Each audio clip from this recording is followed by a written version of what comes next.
Halo guys, apa kabar? Kembali lagi bersama gue Ipang Tapal Channel. Pada kesempatan kali ini gue akan membuat video tutorial bagaimana cara membuat slider pemotong di mesin circle saw. Nah, kebetulan gue menggunakan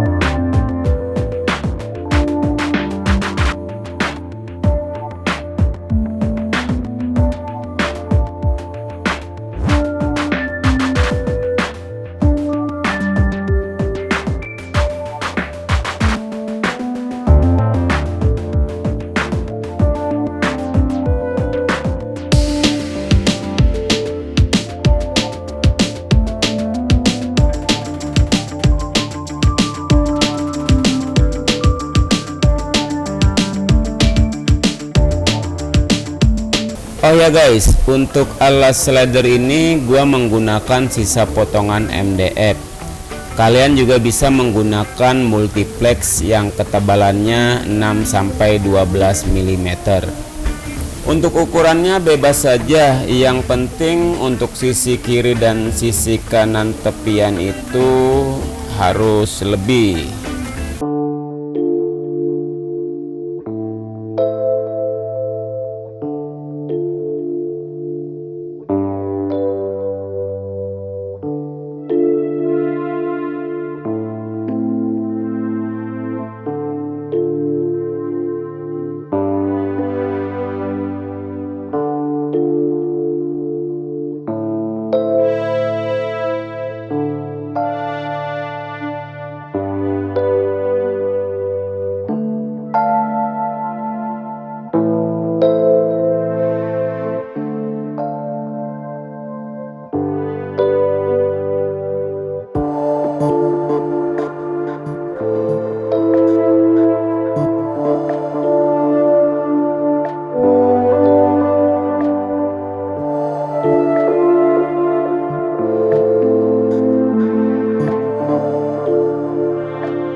Baiklah guys, terima kasih sudah menonton video ini dari awal sampai akhir. Semoga bisa bermanfaat buat kalian semua. Jangan lupa like, comment, and share video ini. Bagi yang belum subscribe, silakan subscribe. Cukup sekian dari gue ucapkan hormat dari gue, salam berkarya.